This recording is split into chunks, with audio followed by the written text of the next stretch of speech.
So yun mga boss, na napadaan ulit tayo dito kay Boss Dencho kasi galing tayo kung saan man. Ayun, so pagpadaan ko dyan, ano ba yan, bulol-bulol.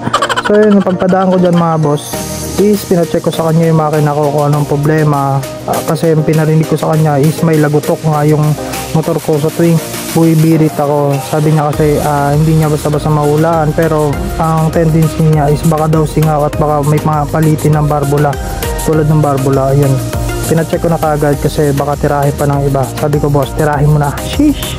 Dito kasi mga bossing, bihira ka lang makakita ng trusted na mekaniko, no, or mga shop.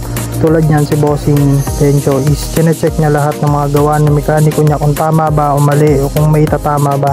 Tingnan nyo, lahat ng mga binibidyoan ko na yan is pinupuntahan niya kung tama ba yung mga pagkakabit or tama ba yung mga nilalagay, no.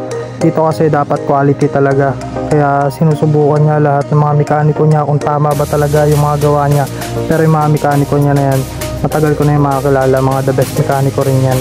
Dito tingnan mo kung saan ito pumupunta, napakalaman niya talaga lahat. Saka sa kanya nagtatanong din yung ibang mekaniko ng mga hindi alam kung ano yung dapat gawin.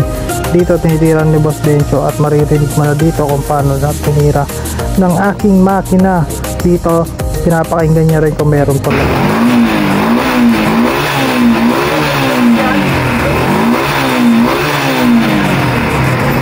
Dito binaklas na lahat, no? Ayan, kung makikita sa video, baklas na yung lahat. At makikita yun dito si Boss Dencho ang titira. Boss, ano yung possible na issue? Yun o, sumabog sa gilid. Sumabog sa gilid. Ano na siya, lumabas ang presyon. Kaya siya lumalagotok sa loob, boss, no? Ganda na.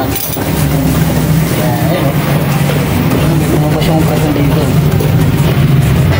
At least mga ganitong motor shop, no, alam natin kung ano yung talaga yung mga sira ng ating motor. Dito kasi nasusubaybayan natin at okay lang sa kanila na tignan natin, magtanong-tanong tayo kung ano may naging sira at kung ano may yung dapat palitan. Dito inumpisan ng tropa linisin lahat ng mga parts na kailangan linisin dyan. Ayan, binugahan niya na rin yung ilalim. Grabe rin yung sipat kilatis kung maglinis ng tropa. Dito naman siya sa makina nagumpisa maglinis para mamaya kakabit na lang kasi may mga inayos pa sila dyan, nagpalit pa sila ng mga barbula. Dito yung makikita si Boss Dencho kung saan siya nagpupunta, no, kung saan makikita si Boss Dencho. Ayun, may dumating isang big bike na R15. Ayun, shoutout kay Pogi. Ayun, yung may-ari. Ayun, si Boss Dencho rin tumingin yan kung ano yung possible na sira. At dito may bigla rin dumating na tricycle, nag-short daw yung battery at bigla daw lumiyab. Sabi daw ng manong driver, bigla daw napatalon yung tricycle. Ay hindi, yung pasahero niya daw kasi bigla lumiyab sa motor niya.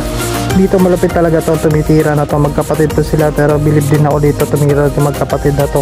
Napakalupit, kakabaklas lang yan, maya maya bigla na yan kaagad ikakabit. Ganon sila kalbilis gumalaw dito, boy. Silang sinisino-sino. Ayan, tingnan nyo, makikita nyo, diba? Sobrang bilis ng kanina, babaklasin pa lang, ngayon kabit na kaagad. Ganon sila kabilis dito. Wala silang oras na inaaksaya, kaya hanggat maaari time is gold, kaya binibilis nila ang bawat galaw dyan kasi marami pa yan nakapila sa labas kung alam nyo lang. Dito pasalamat tayo kasi nakasingit tayo sa kanila, no? Mas nauna tayo sa first.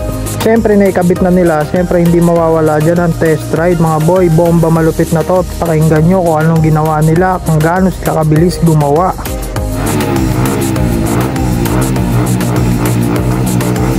O diba, tapos na, ganun sila kabilis gumawa. Kaya maraming salamat kay Boss Dencho at sa lahat ng mga mekaniko niya. Malaki rin na i-discount ko dito, kaya maraming salamat sa 3 minuto nyo.